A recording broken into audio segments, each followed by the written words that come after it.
नमस्कार साथियों, स्वागत है आपका हमारे YouTube channel AMIES study circle में। और जैसा कि आप लोग जानते हैं कि उत्तराखंड लोक सेवा आयोग की जो एग्ज़ाम्स हैं वो अगले महीने से होने वाले हैं। इसमें सबसे इम्पोर्टेंट है उत्तराखंड का PCS मेंस, और उसके अलावा ऐसे कई सारे एग्ज़ाम जो जिसमें ऑब्जेक्टिव क्वेश्चंस आते हैं। तो उत्तराखंड स्टेट क्योंकि एक हिमालयन स्टेट है तो उसकी ज्योग्राफी को समझना काफ़ी ज़रूरी हो जाता है। तो आज का जो हमारा लेक्चर है वो रहेगा उत्तराखंड की ज्योग्राफी से रिलेटेड। ठीक, तो सबसे पहले इसमें आपको देखना चाहिए कि जो उत्तराखंड का जो भौतिक स्वरूप है, यानी कि जो फिजिकल फीचर्स हैं वो क्या क्या है इसमें। ठीक, क्योंकि उत्तराखंड एक हिमालयन स्टेट है तो उसमें माउंटेन सिस्टम जो है वो काफ़ी इंपॉर्टेंट टॉपिक हो जाता है इसका। ठीक, जिसमें आप देखेंगे great Himalayas, lesser Himalayas, trans Himalaya और शिवालिक, ये 4 रेंजेस हैं जो उत्तराखंड स्टेट से गुजरती हैं। अगर मैं उत्तराखंड के रफ मैप को इस तरीके से बनाऊं तो आपको बात समझ में आएगी कि हम किसके बारे में बात कर रहे हैं। ठीक, ये तो है ट्रांस हिमालय वाली स्टेट, रेंज। इसके साउथ में हो जाएगी ग्रेट हिमालयास, उसके भी साउथ में लेसर, और उसके भी साउथ में शिवालिक आ जाएगा। उसके नीचे का जो पोर्शन है उसमें आ जाता है आपका प्लेन्स, तराई, भाबर, दून्स और द्वार। ये भी अपने आप में एक इम्पॉर्टेंट टर्म्स हैं जोग्राफिकल, जिसको समझना काफ़ी ज़रूरी है। इसके अलावा उत्तराखंड में कई सारी नदियाँ बहती हैं जिनका जो उद्गम है वो ग्लेशियर से होता है, कई सारी नदियों का, और कुछ अंडरग्राउंड से भी आती हैं। यहाँ पाई जाने वाली झीलें और वो किस प्रकार की हैं ये भी अपने आप में एक इम्पॉर्टेंट टर्म है। इसके अलावा यहाँ पाए जाने वाले ग्लेशियर्स और उसकी इम्पोर्टेंस और उसकी क्लाइमेटिक कंडीशंस भी इसी फिजिकल फीचर्स के अंतर्गत देखी जाती हैं। यहाँ पर पाए जाने वाले जो वन हैं और जो वनों का जो प्रकार है फॉरेस्ट, वो भी इसके अंतर्गत शामिल किया जा सकता है। ठीक, आज की जो हमारी चर्चा रहेगी उसमें हम डिस्कस करेंगे माउंटेन सिस्टम को, प्लेन, तराई और भाबर और दून वाले इलाके को। ठीक है, बाकी जो आप देख रहे हैं ड्रेनेज सिस्टम, लेक्स, ग्लेशियर्स और क्लाइमेटिक कंडीशंस, ये हमारे आने वाले वीडियोस में आपको देखने को मिलेगी। ठीक, तो शुरू करते हैं माउंटेन सिस्टम से, जिसके लिए सबसे पहले जानना जरूरी ये भी है हमारे लिए कि आखिर उत्तराखंड की जो लोकेशन है वो भी जान लेनी जरूरी है काफ़ी। ठीक, तो उत्तराखंड स्टेट इंडिया के नॉर्थ वाले पार्ट में है, तो उसके कोऑर्डिनेट्स को देख लेते हैं। ये रहा उत्तराखंड का मैप। ठीक, Uttarakhand lies in the north part of the India. आप मैप देखेंगे तो आपको समझ में आएगी बात कि हम किस बारे में बात कर रहे हैं। सेंट्रल हिमालय के पार्ट में फॉल करता है हमारा उत्तराखंड, और इसके जो कोऑर्डिनेट्स हैं यानी कि अक्षांश और देशांतर की जो स्थिति है ये भी आपके पहले चैप्टर में किताबों में दिया रहता है, और ये मैं मान के चलता हूँ कि ये सारी चीज़ें आपको पता होंगी। फिर भी 77.34 डिग्री ईस्ट से लेकर 81.02 डिग्री ईस्ट तक इसका विस्तार है। ओके, और लैटिट्यूड यानी कि जो अक्षांशीय जो स्थिति है वो आपकी यहाँ से लेकर यहाँ तक जाएगी। ओके, जो कितनी है 28.43 से लेकर 31.27 नॉर्थ के बीच में ये लाई करता है। अगर हम इंडिया के मैप को बनाएं रफली तो हम पाते हैं कि उत्तराखंड स्टेट यहाँ पे लाई करता है कहीं पे, तो हम इसी की बात कर रहे हैं। तो यहाँ से लेकर यहाँ तक हो जाएगा आपका लैटिट्यूडनल एक्सटेंशन, और यहाँ से लेकर यहाँ तक हो जाएगा इसका लॉन्गिट्यूडनल। तो लॉन्गिट्यूड कहाँ से कहाँ तक है 77 से लेकर 81 के बीच में ईस्ट, और ये वाला जो हो जाएगा नॉर्थ हेमिस्फेयर में है क्योंकि 28 से लेकर 31 डिग्री तक ये इसका लैटिट्यूडनल एक्सटेंशन है। ओके, डायमेंशंस देख लेते हैं। ईस्ट टू वेस्ट जो इसकी चौड़ाई है वो है 358 किलोमीटर। एग्जाम में कभी कभी क्वेश्चन आ जाता है ऑब्जेक्टिव में। और नॉर्थ टू साउथ इसकी जो चौड़ाई है, लंबाई है, वो है 320 किलोमीटर। तो एक स्क्वायर फॉर्म में हमको देखने, रेक्टेंगुलर फॉर्म में हमारा एक रफ मैप हमारा उत्तराखंड का बनता है। टोटल एरिया जो है उत्तराखंड का वो है लगभग 53,483 वर्ग किलोमीटर, जो कि साइज के हिसाब से भारत का 19वां सबसे बड़ा राज्य है। ओके, तो ये जो फैक्ट्स हैं ये काफ़ी इंपॉर्टेंट है जो आपको याद रखने चाहिए हमेशा। ठीक है, खासतौर पे जो ऑब्जेक्टिव वाले क्वेश्चंस आते हैं उसके लिए ये काफ़ी इंपॉर्टेंट हो जाता है। राइट, देखते हैं कि अगली स्लाइड में क्या है। ये देखिए फिजियोग्राफिकली डिवीजन ऑफ द उत्तराखंड। तो भौतिक रूप में उत्तराखंड को हम नॉर्थ से लेकर साउथ तक इन पार्ट्स में डिवाइड करते हैं। सबसे नॉर्थ में है आपका ट्रांस हिमालय, जो आपका यहाँ पर दिखाई देगा कहीं पे। ठीक, इस वाले पोर्शन में दिखाई देगा आप जब मैप देखेंगे तो आपको अंदाजा आएगा हम किस पोर्शन की बात कर रहे हैं। इसी के साथ साउथ में आता है आपका ग्रेटर हिमालयाज, जो उसके ठीक साउथ में है, जो उससे काफ़ी ऊंचे हैं। उसके भी साउथ में आता है लेसर हिमालयाज, जिसको हम कहते हैं लघु हिमालय। इसके बाद नंबर आता है शिवालिक का, जो कि उसके भी साउथ में है।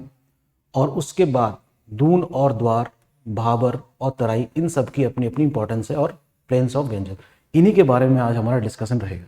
ठीक है, ये मैप काफ़ी इंपॉर्टेंट है। ठीक, अगर आप इसको गौर से देखें तो आपको अंदाजा आ जाएगा कि कौन सा हिमालय वाला पार्ट कहाँ पर लोकेटेड है। ओके, आगे बढ़ते हैं। तो क्योंकि उत्तराखंड एक हिमालयन स्टेट है, इसके लिए एक चीज़ दी गई है इसमें कि इसका ओरिजिन किस तरीके से हुआ। तो यूपीएससी पॉइंट ऑफ व्यू से भी ये काफ़ी इंपॉर्टेंट हो जाता है इंडियन ज्योग्राफी के हिसाब से। ठीक है, तो सबसे नॉर्थ में तो है आपका ट्रांस हिमालय रीजन वाला पार्ट। तो it is the northern most part of the physiographic unit of Uttarakhand, जो कि पैरेलल चलती है किसके, ग्रेट हिमालय के, जो कि उसके साउथ में है। और इसकी जो टोटल लंबाई है उत्तराखंड में वो है 1600 किलोमीटर के आसपास। और इसकी जो औसत ऊंचाई है, एवरेज एलिवेशन इसका दिया गया है, वो कितना है 2500 से 3500 मीटर्स। चौड़ाई 20 से 30 किलोमीटर। ठीक है, तो एक बात जान लेनी जरूरी ये है कि जो हिमालय की रेंज शुरू होती है कश्मीर से लेकर और चलती है अरुणाचल प्रदेश तक। तो यहाँ से लेकर यहाँ तक का जो पोर्शन है आपका, यहाँ पर आता है उत्तराखंड। तो हम इसी की बात कर रहे हैं। कितने किलोमीटर की लंबाई है लगभग यहाँ पर, 1600 किलोमीटर के आसपास की trans Himalaya. Okay, greater Himalayas, जिसकी ऊंचाई वर्ल्ड में सबसे ज़्यादा है, ये बना कैसे था इसके बारे में भी थोड़ा सा डिस्क्रिप्शन देख लेते हैं। और इस फिगर के जरिए समझ सकते हैं कि इंडिया, जो कि अभी आपको मैप में नॉर्थ में दिखाई पड़ता है, नॉर्दर्न हेमिस्फीयर में, वो दरअसल अफ्रीका प्लेट से जुड़ा हुआ था। और कॉन्टिनेंटल ड्रिफ्ट थ्योरी हमको ये बताती है कि लगभग 71 मिलियन ईयर्स अगो इसकी पोजीशन यहाँ पे कहीं पे थी, इंडियन लैंड मास की, जो खिसकते खिसकते खिसकते यहाँ पे टकराया होगा। और एक यहाँ पे बनाया क्या, एक नॉट बनी है, जिसके बाद टकराने के बाद वो इस तरफ घूमा होगा। तो आज जो हम इंडिया देख रहे हैं मैप में, वो इस प्रकार से देखने को मिलता है। और ये लगभग बात है 10 मिलियन ईयर्स अगो, इतनी पुरानी बात है ये। और तब इस दो प्लेटों की टकराने की वजह से ही हिमालय की फॉर्मेशन होती है। That is very important. Okay, इसके डिटेल स्टडी भी की जा सकती है। ओके, तो great Himalayas are formed due to the collision of the Indian plate and Tibetan plate. Himalaya का निर्माण कैसे हुआ, भारतीय प्लेट और तिब्बतन प्लेट के आपस में टकराने की वजह से, लगभग 10 मिलियन ईयर्स अगो। उत्तराखंड में ग्रेटर हिमालय की जो थिकनेस है वो 15 से 30 किलोमीटर है। ध्यान देने वाली बात यह है कि माउंटेन जितना ऊंचा होगा उसकी थिकनेस उतनी ही क्या होगी, कम होगी।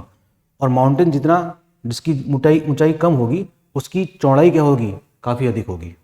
ओके, तो जो इसकी उत्तराखंड में जो औसत ऊंचाई है वो लाई करती है 4500 से लेकर 7817 मीटर्स के बीच में।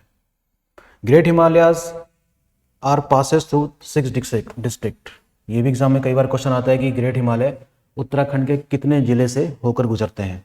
ये ऑब्जेक्टिव वाले क्वेश्चंस के लिए काफ़ी इंपॉर्टेंट है, जिसमें नंबर 1 आता है उत्तरकाशी, टेहरी गढ़वाल, रुद्रप्रयाग, चमोली, बागेश्वर और पिथौरागढ़। इन जिलों से ये रेंज पास होती है। वेरी वेरी इंपॉर्टेंट, ध्यान दीजिएगा इस बारे में। Great Himalayas represent the tallest peak in the world. विश्व की सबसे ऊंची चोटियों का प्रतिनिधित्व करती है, जिसमें से कुछ जो उत्तराखंड में लाई करती है उसमें सबसे ऊंची चोटी है नंदा देवी। और इसकी भी ऊंचाई ऑब्जेक्टिव वाले एग्जाम में, ऑब्जेक्टिव वाले पेपर्स में पूछी भी जाती है। ध्यान दीजिएगा इस बारे में। नंबर 2 पे आता है कामेट। कभी कभी हो सकता है कि आपके पास 4 ऑप्शन दे दिए जाएं और आपको कहा जाए कि इसको अरेंज करिए इसकी हाइट के अकॉर्डिंग, ज़्यादा से कम की तरफ। तो ये आप देख लीजिएगा, आपकी किताबों में दिया होगा ये सारा। ठीक है, नंदा देवी है, कामेत, नंदा देवी ईस्ट, माणा, बद्रीनाथ, चौखंबा, ये सारे कुछ इंपॉर्टेंट पीक्स हैं जो ग्रेट हिमालय में लाई करती हैं। ठीक है, तो मेंस एग्जाम में भी यहाँ पर आ सकता है कि describe the evolution of the Himalayas, किस प्रकार से हिमालय की उत्पत्ति हुई, इस संबंध में भी क्वेश्चन पूछे जा सकते हैं। पूरी संभावना है इसमें। 50 वर्ड्स में भी आ सकता है और 125 वर्ड्स में भी आ सकता है। ठीक, नेक्स्ट देखते हैं हम, एक फिगर बनाया गया है इसमें कि किस प्रकार से प्लेटों का कोलिजन हुआ था और हिमालय इवॉल्व हुए थे। ठीक है, इसमें एक पुरानी थ्योरी है कॉन्टिनेंटल ड्रिफ्ट थ्योरी जो अल्फ्रेड वेगनर ने दी थी, ये रही आपकी इंडियन प्लेट और ये टकराई थी एशियन प्लेट से और धीरे धीरे इंडियन प्लेट नीचे की तरफ धंस रही है, यहाँ पर देख सकते हैं आप। और यहाँ पर कहीं पर हिमालय की फॉर्मेशन हुई होगी और जो मौजूदा स्वरूप हम देखते हैं हिमालय का वो नॉर्थ वाले पार्ट में देखने को मिलता है, ठीक है ना।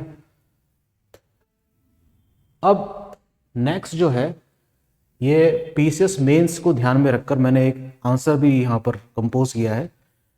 Right down a short description of the lesser Himalayas. 125 word का क्वेश्चन है ये, ठीक है।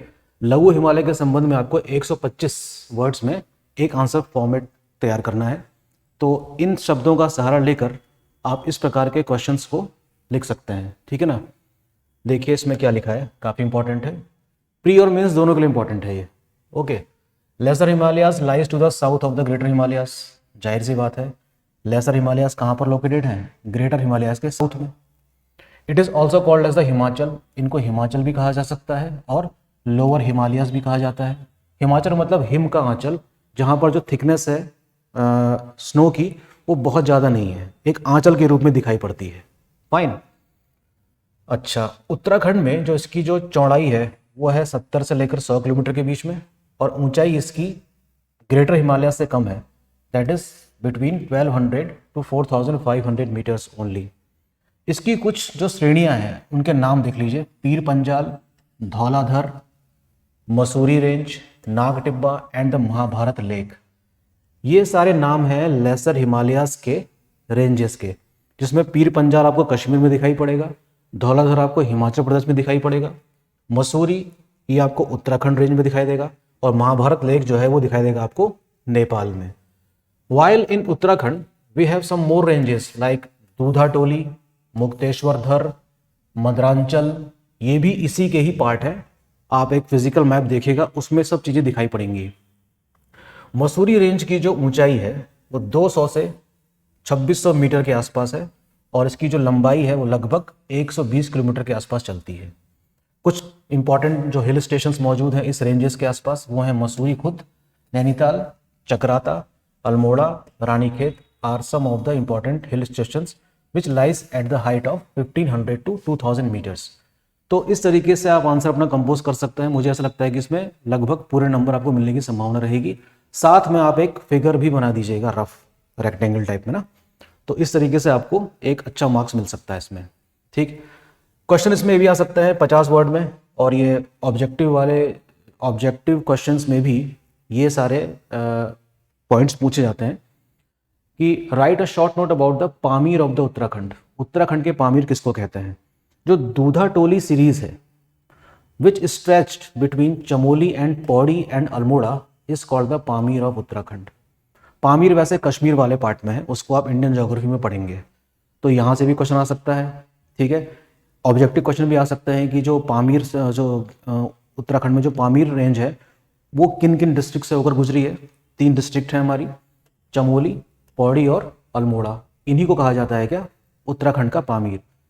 लेसर हिमालयाज वाला जो पार्ट है वो खनिज की दृष्टि से भी काफ़ी रिच माना जाता है। यहाँ पर कई सारे मिनरल्स डिपॉजिट्स मिलते हैं इनफैक्ट, जैसे कि कॉपर है, एस्बेस्टस है, ग्रेफाइट है, मैग्नेटाइट है और जिप्सम है।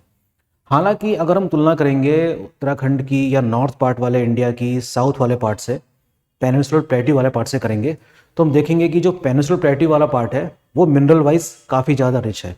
वहाँ पर मिनरल्स के डिपॉजिट्स जो हैं वो प्लेट्यू के जो वहाँ पर जो चट्टाने हैं उसके बीच में पाया जाता है। तो in this way plateau part is more richer in mineral wise, okay, as compare to the north part of the India. Fine. तो ये एक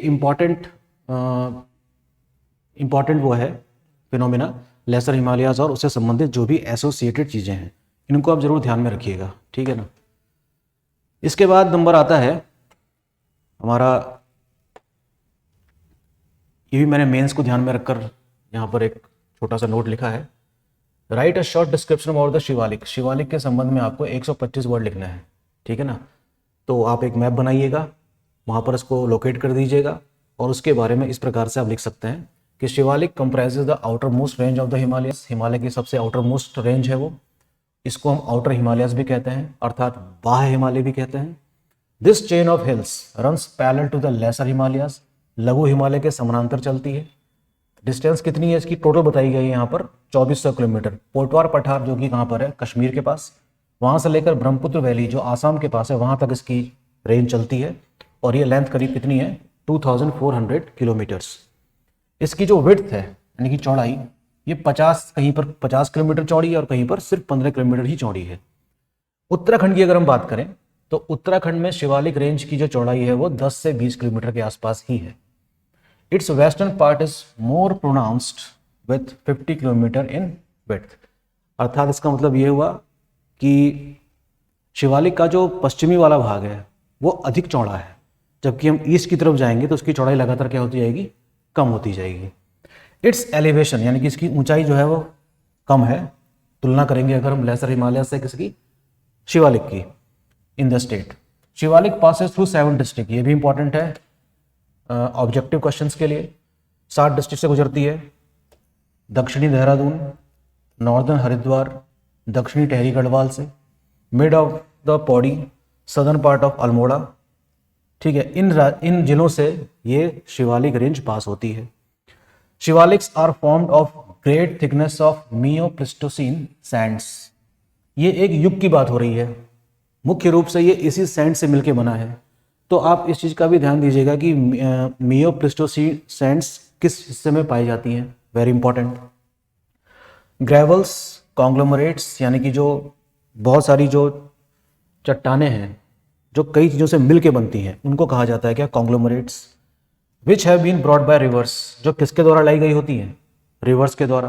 तो हम कह सकते हैं कि नदियों ने काफ़ी इंपॉर्टेंट रोल प्ले किया है इन चट्टानों को बनाने में। Okay, they are found between the age of Miocene and the lower Pleistocene. ये इपोक की बात हो रही है ज्योग्राफी में, या इसको हम एरा कह सकते हैं, जिसके लिए आपको समझना होगा जियोलॉजिकल टाइम टेबल। एक वीडियो में आप लोगों के लिए अर्थ की जो जियोलॉजिकल टाइम टेबल है उस पर भी बनाऊंगा कि कौन से युग में कौन सी घटना घटी, जैसे कि कार्बोनिफरस युग कब था, क्रेटेशियस एज किसको कहते हैं, so many things are there. काफ़ी इंपॉर्टेंट टॉपिक होगा वो भी। अच्छा, 50 से 125 वर्ड में मैं मान के चलता हूँ कि दून और द्वार के बारे में भी डिस्क्रिप्शंस पूछे जा सकते हैं आपसे। तो इसके बारे में ये चीज़ मैंने लिखी है आप लोगों के लिए कि during the formation of the Shivalik, जब शिवालिक बन रहे थे जो कि सबसे लास्ट में बने, तो उन्होंने पहले से जो नदियां बहते हुए आ रही थी नॉर्थ से, उनके रास्ते में बाधा का काम किया होगा। तो जब वो नदियां बहते हुए आ रही थी, शिवालिक की ऊंचाई ज़्यादा हो रही थी, नदी रुक गई होगी कुछ समय के लिए, दूसरा रास्ता खोज लिया होगा उसने, और वहाँ पर बन गई होंगी टेम्पररी लेक्स यानी कि अस्थाई झीलों का निर्माण हो गया होगा। ठीक, और उन अस्थाई झीलों की वजह से जो भी अवसाद यानी कि सेडिमेंट्स जो नदी लेकर आई थी वहाँ पर सेटल डाउन हो रहे होंगे, और उनकी वजह से सारे सेडिमेंट्स नदी के तलहटी पर जाकर इकट्ठे हो गए होंगे, अर्थात उन झीलों के नीचे। धीरे धीरे ये लेक्स सूख गई और अपने पीछे एक फर्टाइल लैंड छोड़ गई हैं। उसी फर्टाइल लैंड को क्या कहा जाता है, दून कहा जाता है। तो Doon are the longitudinal valleys, ये भी ऑब्जेक्टिव वाले क्वेश्चन में एग्जाम में आया है। और देहरादून इस प्रकार से बनने वाले दून का एक सर्वोत्तम उदाहरण है। तो इस चीज़ का भी आप ध्यान दीजिएगा कि दून की फॉर्मेशन कैसे हुई है, क्या उत्तराखंड में ही कोई दून है, क्या कश्मीर में कोई दून नहीं है, इसका पता लगाइएगा आप। ओके, और कमेंट बॉक्स में कमेंट कीजिएगा कि हाँ और भी दून होते हैं, और देहरादून एकमात्र दून का उदाहरण नहीं है, लेकिन सबसे पॉपुलर है, सबसे मशहूर है। ओके, आगे देखते हैं। इसके बाद give a short description about Bhabar and Terai. Terai और भाबर के संबंध में भी क्वेश्चन पूछे जाते हैं अक्सर। ठीक है, तो मेंस के हिसाब से तो मैंने ये चीज़ें यहाँ पर लिखी हैं, देखते हैं क्या है इसमें। सबसे पहले देख लेते हैं कि भाबर होती क्या चीज़ है। भाबर उत्तराखंड के सबसे साउथ वाले पार्ट मान सकते हैं आप, जो शिवालिक माउंटेन के ठीक साउथ में ही है। नदियाँ जो नॉर्थ की तरफ से बहते हुए आ रही हैं उनकी रफ्तार काफ़ी तेज़ होती है, और शिवालिक जहाँ पे ख़त्म हो रहे हैं, एग्जाम्पल दे सकते हैं हम काठगोदाम का। काठगोदाम से लेकर हल्द्वानी वाला जो रीजन है, इस पूरे वाले इलाके को हम भाबर रेंज कहते हैं। ठीक है, ये एक पतली स्ट्रिप है। देखते हैं, Bhabar are the region lies to the foothills of the Shivalik, Shivalik के साउथ में है। It is a alluvial apron, एक प्रकार का वो कह सकते हैं आप कपड़े जैसा जो होता है, हल्का सा sediments and runs parallel to the Terai region. Terai region के कैसे चलती है? पैरेलल चलती है। चौड़ाई इसकी कितनी है? 10 से 12 किलोमीटर की है। It comprises of pebble studded rocks, यानी कि जो मिट्टी है काफ़ी यहाँ पर रेतीली है, कंकड़नुमा है। हाईली पोरस, यानी कि सोख लेती है पानी को। And does not support large scale cultivation, और इसी वजह से यहाँ की जो मिट्टी है वहाँ पर हम बड़े पैमाने पर कॉमर्शियल खेती नहीं कर सकते। Climatic conditions here is human friendly and falls under sub tropical type of climate. Very very important कि हल्द्वानी वाला जो इलाका है वो किस प्रकार की जलवायु का प्रतिनिधित्व करता है, दैट इज सब tropical type of climate. Climate के बारे में जो हम अलग से वीडियो बनाएंगे तब इसके बारे में डिटेल में चर्चा कर लेंगे, ठीक है। अदरवाइज इतना आंसर भी अगर आपने लिख लिया दोनों के बारे में मिलाकर तो भी आपको अच्छे मार्क्स मिल सकते हैं। प्री वाले एग्जाम में, या कह सकते हैं कि जो ऑब्जेक्टिव वाले एग्जाम है वहाँ से भी यहाँ से क्वेश्चन कुछ भी पूछा जा सकता है। तराई उसके साउथ में है, जो इसके ठीक साउथ में ही चलेगी, जैसे कि पन्नगर और आपका रुद्रपुर, बाजपुर, काशीपुर वाला जो इलाका है उत्तराखंड का, इसको हम तराई वाले इलाके के अंतर्गत ही रखते हैं। Runs parallel to the Bhabar, और जिसकी चौड़ाई भाबर से थोड़ी ज़्यादा है, 20 से 30 किलोमीटर के आसपास की। और ये जैसे जैसे नदी वहाँ पहुँचेगी उसकी रफ्तार थोड़ी धीमी होगी। नदी की रफ्तार धीमी होने की वजह से जो फाइन पार्टिकल्स हैं वो सेटल डाउन हो जाएंगे नदी के आसपास, और उस क्षेत्र को काफ़ी उपजाऊ बना देते हैं। इसी तरीके से हम समझ सकते हैं कि क्यों भाबर वाला इलाका खेती के लिहाज से उतना इम्पोर्टेंट नहीं होता जितना कि तराई वाला होता है। और आप देख सकते हैं कि तराई वाले रीजन में कई सारी आपके पास वो मिल जाएंगी राइस मिल्स। क्यों? क्योंकि कॉमर्शियल खेती वहाँ पर काफ़ी ज़्यादा होती है और इस प्रकार की क्रॉप को वो सपोर्ट भी करती है। Very very important. The region is known for the re emergence of the streams. इसका मतलब ये हुआ कि वे नदियाँ जो भूमिगत बह रही थी भाबर वाले इलाके में, चट्टानों के नीचे, चट्टानों से होते हुए बह रही थी, ऊपर दिखाई नहीं देती हैं। तो क्योंकि फाइन पार्टिकल्स पाए जा रहे हैं कहाँ पे? तराई वाले इलाके में, तो वो नदियाँ जाहिर सी बात है कि अब ऊपर बहते हुए नजर आएंगी। इसीलिए इसमें लिखा गया है re emergence of the streams in the Terai region, ठीक है। Here in Terai region we have artesian well. यहाँ पर पाताल तोड़ कुएं भी पाए जाते हैं, यानी कि जो पानी का जो लेवल है, जो ग्राउंड वाटर का जो लेवल है, जो वाटर टेबल है वहाँ पर, वो बहुत नीचे नहीं है, काफ़ी ऊपर है। आप कभी जाइएगा पन्नगर साइड या उधम सिंह नगर में, घरों पे आपको हैंडपम्प लगे हुए मिल जाएंगे, ठीक है ना। ये उसी की बात हो रही है। Udham Singh Nagar district fall under Terai region. Region is known for what? Commercial cropping. बड़े पैमाने पर यहाँ पर खेती आपको देखने को मिल सकती है। तो इस लिहाज से तराई इकोनॉमिक पॉइंट ऑफ व्यू से काफ़ी इंपॉर्टेंट बन जाता है उत्तराखंड के लिए। फाइन। इसके बाद हम देख सकते हैं अगले लेक्चर्स में हम लोग आपके लिए उत्तराखंड की क्लाइमेटिक कंडीशंस को डिस्कस करेंगे। फिलहाल आज का लेक्चर का जो लास्ट पॉइंट है वो है गंगा के मैदानों के बारे में, ठीक है। कि 20 वर्ड्स के भी क्वेश्चंस आते हैं आपके मेंस में, तो हो सकता है कि उसमें भी एक क्वेश्चन आ जाए गंगा के प्लेन्स के बारे में, जिसमें आप समझ सकते हैं कि although the plains of Ganga, जो गंगा के जो मैदानी क्षेत्र हैं, गंगा का जो मैदान है वो देखा जाए तो उत्तर प्रदेश वाले इलाके में इसका पूरी तरीके से विकास हुआ है, जो चलता है कहाँ तक? ये जाएगा यूपी, बिहार और पूरा वेस्ट बंगाल। इसको हम मान सकते हैं the true plains of Ganga. Ganga का जो मैदानी क्षेत्र है वो मुख्य रूप से यहाँ पर इसका विकास हुआ है। थोड़ा सा इसका पार्ट उत्तराखंड भी देखने को मिलता है हरिद्वार वाले इलाके में। Form of Khadar and Bangar planes.